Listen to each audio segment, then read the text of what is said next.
What is going on, everyone, and welcome back to the Sports Talk on Tap podcast. We're here. You can find daily uploads Monday through Friday covering all the major sports leagues, NBA, NHL, MLB, NFL, you name it. We're here to talk about the rugby games, highlight news, tier lists, all that fun stuff throughout this offseason. With that being said, Nick, obviously the parade was Friday for the Boston Celtics. Congratulating them on their 18th banner most. It looked very fun. Unfortunately, even though we're both from Mass, neither of us can make it due to different reasons. But looked really fun. Looked like Kristaps was having a good time, going from the Wizards to the Celtics. Must have been a huge change of scenery. But with that being said, obviously we have the draft coming up Wednesday. We'll be obviously here to talk about that, recap that. That's going to be exciting because funny how different the NFL works from the NBA, where NFL Super Bowl, you kind of just stall out for like a month or two free agency and then another month or 2 months before the draft. So I kind of like the NBA how it's quick and flow because I think after we have free agency in like 9 days. Yeah, I do like how it kind of rolls right over into the next season. There's no long waiting period like the NFL. Yeah, the only long waiting period is after the free agency where, from like middle of July to like, September before like, training camp and stuff and preseason, I like how it's getting over quick, and it's just better for us. We'll be here to obviously, talk about the free agency moves and, what to see, because obviously a lot of trades will be happening, as we saw on Friday with Alex Caruso being dealt to the Oklahoma City Thunder. But with that being said, it's never too early to, start thinking about the championship odds for next year. And kind of, give us a look heading it before the draft and free agency where each team stacks up. And, I think here we'll just, talk about every team and, see where we want to rank them or, what we like find very interesting from this list. And in my opinion, there are a lot of interesting things. So first off, obviously, though, I really can't complain about the Wizards, Pistons, and Hornets having the lowest odds. Nick, I don't think you'd object to either. I'm not going to. Nope. There's no objection. Yeah. Although I will say if LaMelo Ball stays healthy and Brandon Miller takes that next step, maybe a surprise like 10 seed playing team. You never know. That is one team that I think, could have something. Next team. I think this is, I think the projections here are projecting like the Trailblazers, like Scoot Henderson to take a leap. And, the Raptors with their young core, Grady Dick and Scottie Barnes, because the Utah Jazz have been like almost like a 35 to 40 win team in the West. They've been kind of like an underrated team, it feels like. Even after losing Rudy and Donovan Mitchell. They were competitive these last 2 years. I think Will Hardy's a really good coach, actually, one of the most underrated coaches in the league. But yeah, no, there have been rumors about Laurie. It's just the problem is I think people they overreacted to the Rudy Gobert, Donovan Mitchell picks because we don't know what those picks will get you.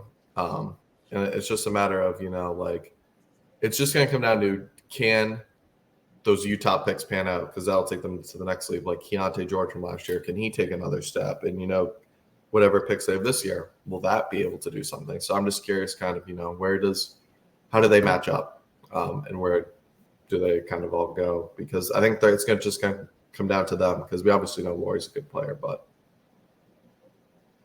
just kind of whatever to me. Next team. You also have the Brooklyn Nets in there. Brooklyn Nets are in a weird spot, man. One of the worst futures. No picks right now. Obviously that Harden, Kyrie super team. I mean, you don't see anything. Themselves in holes every like 5 to 8 years. They dig them like the Pierce Garnett trade, the KD and Harden trades. Like the management just wants that big name. They can't just build from they can't build a core by themselves. They have to go get. It's just stupid. They're just waiting 12 seed in my opinion with Mikal and them. It's just like whatever. The Bulls I would have probably lower than like the Jazz, Raptors, maybe Trailblazers, because they're going to be on a fire sale. I think DeRozan, Levine are out next. They're rebuilding. They're going to rebuild around Kobe White. They want to deal Levine, don't they? They've already dealt Caruso for arguably one of the worst players in the league in Giddey. So, credit Bulls. So I think they're on a whole fire sale. So I would say they should be even lower than this, bro. Like I think they'll have less wins than the Jazz, maybe even the Raptors. You think they're a bottom 4? They're around there. I think they're going to go on a fire sale. Like if you obviously kept Levine, DeRozan, Kobe White, you're going to be like a 9-10 seed. And that just comes down to like that Vucevic trade, all that. I heard they want to buy out Lonzo Ball. It's just Chicago's just a mess. And I think their fans are sick of it. And they want a fire sale too and rebuild this team. Because some Chicago Bulls people are still clinging on to that 2021 start of the season where they were the 1 seed with Lonzo before he went down. But, that's over now. It's been 3 years. Next kind of group of 2 with like the same odds. Rockets, Spurs. What do you think about this, Nick?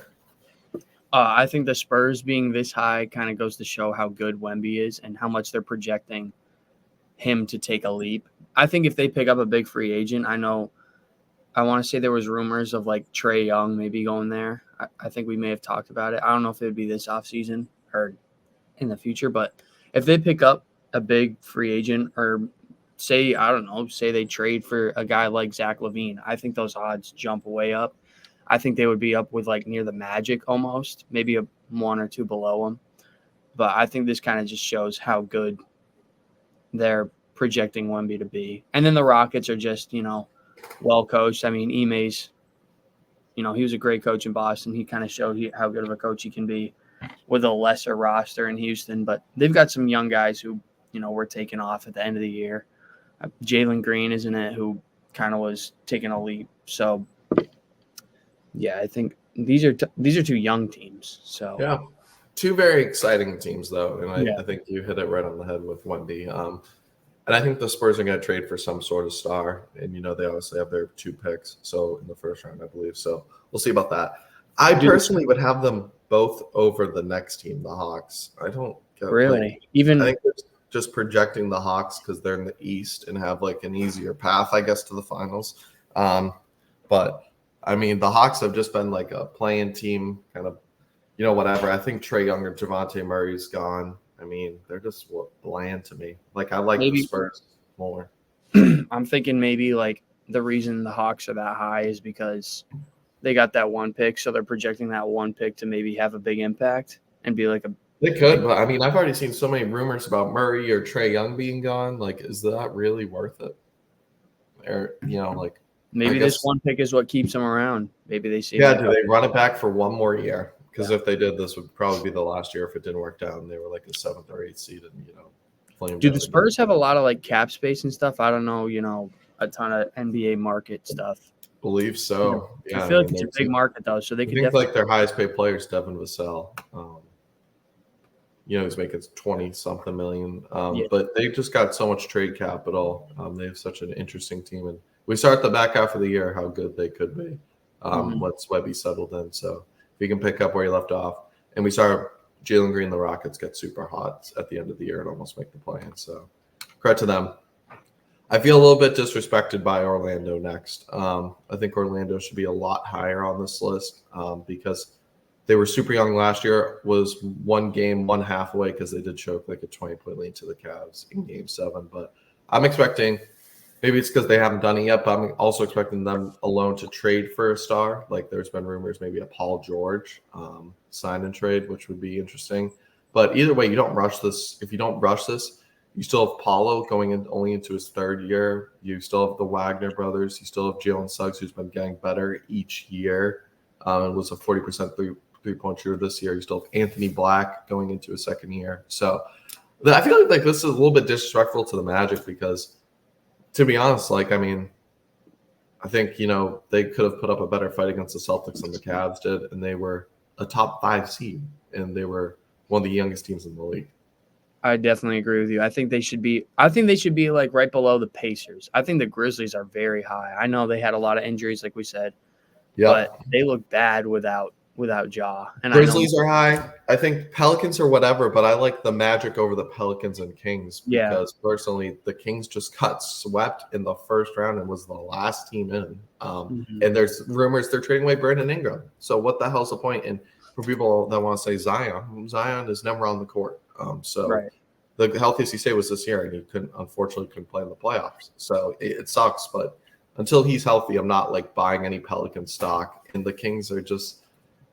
They were a playing team last year. I mean, they're just like the 9th seed.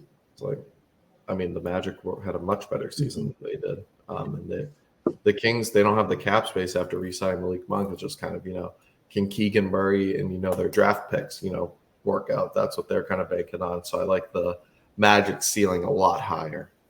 Yeah, I agree. They're a much younger team with probably more promise. Yeah, but we'll see about that. Obviously, the Grizzlies are an interesting one because they're looking at this. I think this list has taken the 2 seasons before this one. You flush out this season really for Memphis. They were the top 2 seed in the West the last 2 seasons. Didn't make any deep playoff runs, but you still got Ja, Jaren, Marcus Smart, who I don't know if he fits with this team. Brandon Clark, who was a huge impact for them when healthy. Gigi Jackson, and then their draft picks, Scottie Pippen Jr. Shout out him if he's still there. I just don't know. Like, I would take I'd still put what the Magic did this season, even with the injuries to the Grizzlies. What the Magic did over them, but I don't mind the Grizzlies necessarily being tied with the Pelicans and Kings because when they're fully healthy, I think the Grizzlies are better than both of those teams. It all comes down to Ja. I think this is definitely just a Ja playing. This is a make or break year for Ja. That might be what to talk about. He was before all that stuff came out, and then he got hurt. Like, he was getting very way better every single year. Like, he was becoming a top 10 player in my opinion, and then just all went downhill after all that gun stuff came out, and then he kept getting hurt. It was a disaster year for the Grizzlies. This is a year where it's not on the coaches or anyone. You just flush it down the toilet and restart. Did they pay him? I can't remember. Ja? Yeah. Yeah, he is a contract. Yeah. Be a very interesting year in Memphis, though. A lot of people have mixed expectations. Will there be, a bottom feeder again? Will they rise up to that 2 seed that they were before everyone went down, or will they be kind of somewhere in the middle, which is where I think they will be? Then we have the Eastern Conference runner-ups, Indiana Pacers. I think this might be one of the most disrespected ones on the list. They're disrespecting Indiana's run. But I think they're definitely taking into account the injuries on their run, and I do kind of agree. For me, Indiana should be over the Warriors. I mean, because, the Warrior, I get it, trades may happen, but I'm not going to really base this on trades because, at the end of the day, any team can make a trade, and we'll talk about that and where they go. But at this very moment, I would take the Pacers over. Heat's an interesting one. I will say that. Lakers are too, but I like them over the Warriors, the Suns, the Cavs, maybe. I mean, the Suns is strictly the star power. There's no way. Yeah, no, the Suns being almost in that first row goes to show how stupid this list is based on star power. The Warriors were the 10th seed and got smoked by the Kings, and then the reason I say that the Pacers I think are disrespected, I'm like you just said, basing it off of their run, but that team that I think everybody's going to be coming back, that was probably the best series that the Celtics played. So if they're holding the eventual NBA champions to, they really could have gone up 3-1 on the Celtics if they knew how to close out games. And even then, their offense just gave the Celtics defense trouble, which no other team did. The way they run their offense is, I think. And Rick Carlisle's top 5-7 coach in this. Yeah, they were 1 or 2 in the league when it comes to offensive rating, just with the Celtics. So second best in NBA history because the Celtics was the first best. Exactly. And rightfully so. We saw it on display, but like you said, Indiana. No matter how great of a season it was, you just can't inbound the ball in game 1. Holy shit! What are we doing here? Credit to Jalen Brown, I guess, but I mean, I think that just left an awful taste. Because I think if they lost that series, like maybe they should have like 4-2. Yeah. You could tip your cap and say, we'll be back, just re-sign Pascal, everyone. Tyrese gets another year. Andrew Nimhard, who's a dog, gets another year. So Neesmith kind of broke out with the team. Yeah, Neesmith plays like he did. I don't know how high his ceiling is, but his floor is very high. Clearly, he's a player, scrappy defender, can hit some shots. Yeah. The Heat and Lakers paired together with the Warriors, I think they're just respecting like starship here, and clearly with the Suns, who have even more star power but have no depth.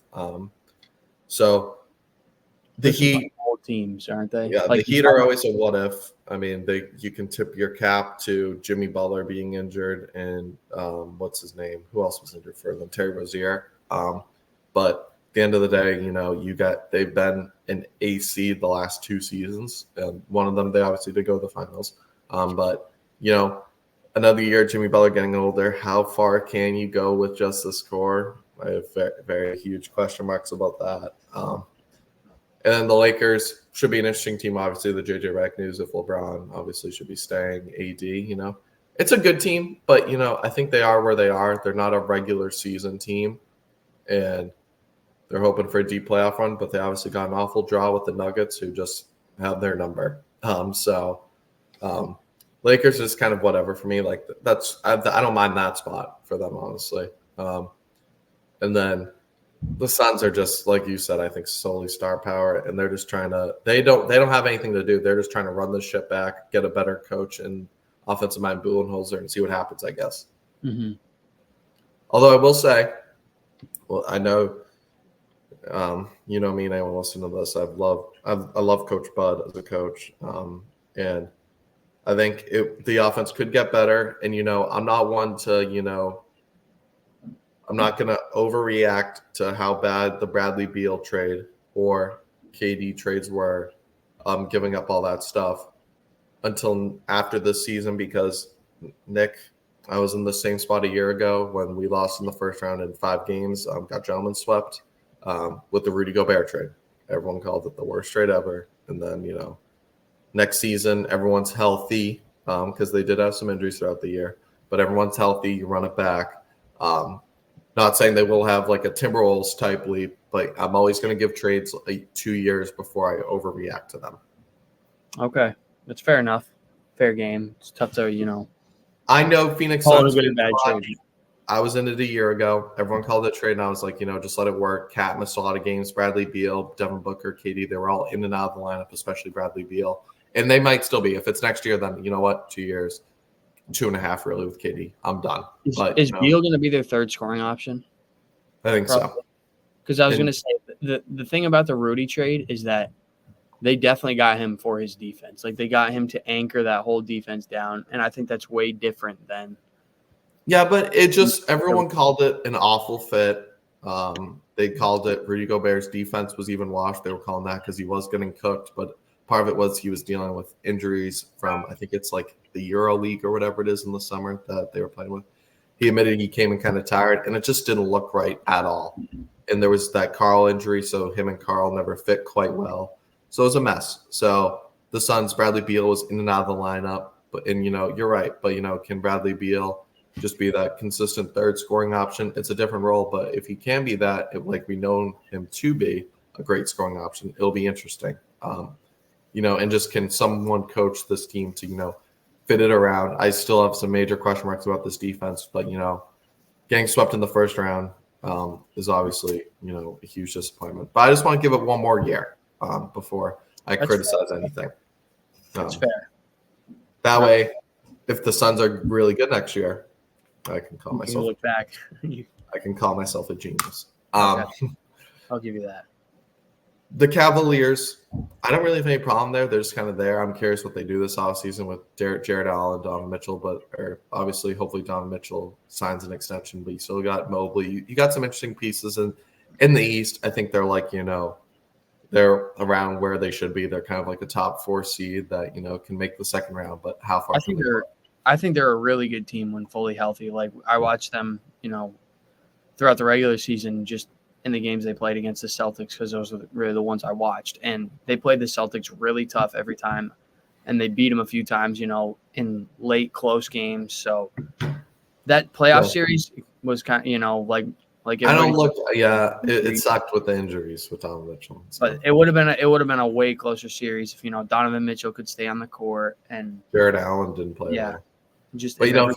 But if you're the Celtics, you can counter with no KP. So I don't know, but it could have been 5, 6 or 6, 7 because Donovan Mitchell was balling that playoffs for the time he was in. But yeah, they're just kind of whatever. I don't think they have a coach right now, unless I'm mistaken. JB Bickerstaff got fired. So I haven't seen a hiring. Yeah, so that could partially sway this move. I heard they might be targeting Timberwolves assistant coach Mike Inori, and if we lost him, I'd be very sad. But we'll see. He was basically the Timberwolves guy that was coaching throughout the playoffs once our coach went down with that leg injury collision. So he's got some playoff coaching experience, even though he's never been a head coach. Next team, the Clippers. The Clippers for me are just, I'm not going to believe it until they're healthy. I'm not counting on Kawhi to play, not counting on They lose PG too. This is going to they might move PG. Harden is just whatever at this point. He's okay. He's a good player, but nothing special anymore. The next group, Knicks, Sixers. I don't mind the Sixers because I really do think they're going to get that third option with all that cap space they have. And Joel Embiid, Tyrese Maxey, we saw the leap Tyrese took, and Joel Embiid finally had a good playoff series, even though it wasn't, even though they lost. It was just the depth, and I think addition by subtraction, getting rid of Tobias Harris's contract for them. But they also have a lot of question marks after the depth because Buddy Hield's a free agent, Kelly Oubre is a free agent, and Kelly Oubre was hella underrated on that team. But the Sixers, if Embiid and Maxey are healthy and they get that third star just with the cap space, I mean, even if they don't, they have a lot of cap space where they can, re-sign Kelly Oubre or Buddy Hield, do whatever they want, just kind of run it back fully healthy. I think they're around like the Clippers, Cavs range. They have the star power, but just the depth and, it's just kind of, they're going to be healthy like a top 4 seed, but how do they stack up against the Celtics or a team like that? I just don't think they can win it. Yeah, I think the Sixers are more so in their place than the Knicks. I would have thought the Knicks would be a little higher. Just because Knicks should be above the Bucks. Without injuries, they definitely would have gone at least to the conference finals and put up a fight there. If they were fully healthy, I think Knicks Celtics would have been a bloodbath, which I would have been here for. A great series. Like that Knicks team was a good team when fully healthy. So I'm surprised they're as low as they are. There's a few teams above them that once we get to them, I'll talk about. Okay, I'm curious where you go with that. I'll let you cook. But kind of to sum up the rest of the list, we have the next 3 teams. Bucks, I'm bumping down. They, you could say Giannis, but whatever. Giannis, best player, one of the top 3, 4, 5 players, however you want to rank them in the world. But at the end of the day, he still needs a team around him. Damian Lillard's going to only get another year older. Do they fit in another year? I'll look and check it out. But Brook Lopez looked like a shell of himself this past season. Chris Middleton, what happens there? Bobby Portis. This team's good. They're going to be a top 5 seed around there, top 6. I don't know, because they're just one of the oldest teams in the league. They need some young guys to help step up. Because the Thunder, I'd move up with the Nuggets, Timberwolves area, just especially with that Caruso trade. They're gonna be another year. They're gonna get another year older, more experience. What I hope they don't do is kind of grind the regular season again, because it looked like they took a toll on them. Chet playing his first full season. I think I'd put them a little bit up, but their odds are good. But more so, Milwaukee just kind of doesn't belong in that tier with Dallas. In OKC. I think I'd move them down a little bit and move the Knicks up because the plus 500 difference is kind of crazy to me for the Knicks and Bucks. Because I think the Knicks, they'll run it back with this squad and be fully healthy if they keep it, OG especially too. Okay. I agree with you on the Bucks. I would put them down. Like, no disrespect. I'd move the Thunder up a little. Not much. I mean, they're only $50 off from the Timberwolves and $150 from the Nuggets. I would say though, if I'll get your thoughts. Obviously, Celtics won. I think we can both agree. the Nuggets, Timberwolves, Mavericks, Thunder are all kind of in that same 4 for me, kind of clamped up, even with just the way they match up. The Nuggets, you got to give respect to Nikola Jokic. They were the champions a year ago, so that alone. And they almost went to the conference finals. It's really all about matchups, though. Like, we see how well the Timberwolves match up with the Nuggets.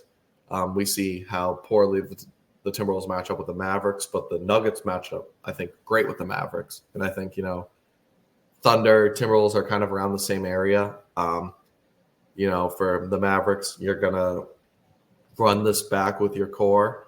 It'll be interesting to see because I've never been a huge fan of, running it back because, can PJ Washington play the way he did up until the NBA Finals? I don't know. Will the Mavericks just get this hot, or will teams in this offseason try to work to fix that problem, and just learn how to guard them too, or just at least contain them. But it'll be interesting. Yeah, I give the Mavericks the respect they made to the NBA Finals for a reason. But I'm curious where you would have these group before, because I think they're all relatively close. I'm not going to pick a spot where it's Mavs should be plus 800. I don't know.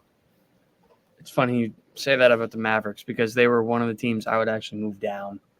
I know I get they made it to the finals, and I'll give them their flowers. They had a great run, but when looking at the other I agree with the Celtics, defending NBA champions. They had best record in the league, best, offensive rating, all that stuff.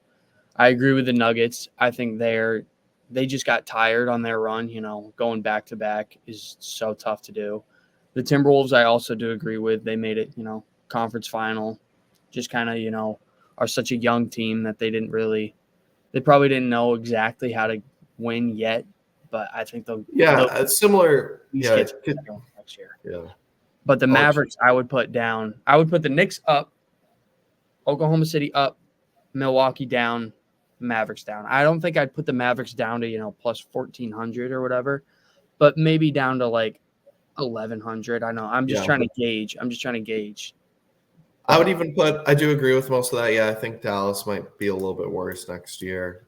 Just kind of running it back. I don't know if I'd say worse, but just I don't know. I don't see them going back to the finals again. Right, exactly. I don't see them going back. So that's what I mean by worse, and that's a high bar for the West. So sorry, Dallas. But I would move the Thunder, even as a Timberwolves fan. I do like the Thunder a little bit more than us. I would put them around 800. I think the Timberwolves are kind of more so banking, just because with that Caruso trade, you get a much better fit than Josh Giddey, just a 3-and-D guy, and one of the best defensive guys in the league. But the Timberwolves are banking more on, an Anthony Edwards year, because as much as, people think he's been in the league for a while now, but he'll be going into his age 23 season next season, which is kind of crazy to think about. So he still has another bar to go. This will be really their second season because Cat missed 60 games in the year too. Can Carl and Rudy and that offense just get better as a whole? I want them, obviously. Anyone that hasn't already, quick plug, check out our Timberwolves video. Just kind of some quick scores I wanted later in the draft because obviously late picks, some quick scoring. So I'm hoping the Timberwolves can find ways, whether it be internally or externally, just get that offense a little bit better to that championship level because we saw in Dallas. Dallas had that clutch scoring where the Timberwolves didn't in the clutch. And then, overall though, Celtics, Nuggets, you kind of got to give them those flowers. But I'm curious. I don't think Denver can get much better just with their cap situation. So kind of running it back, hoping things play differently, which isn't a bad thing because they were up 20 in a Game 7, almost a game away from the Eastern Conference Finals. So, I'm not going to, or Western Conference Finals. And I think they matched up much better with Dallas than we did. With that being said, though, overall, not the worst list I've seen. Definitely some things to work on, though. But later on in the season, or off season here, we'll, talk about what teams we think make or miss the playoffs. But overall, solid list, obviously. One we can't argue is Celtics at number 1, reigning champs, respect thing. With that being said, make sure to like and subscribe if you enjoy this video. Let us know in the comments what you agree or disagree with on this 2025 early NBA title odds. And we'll catch you in the next one. Peace.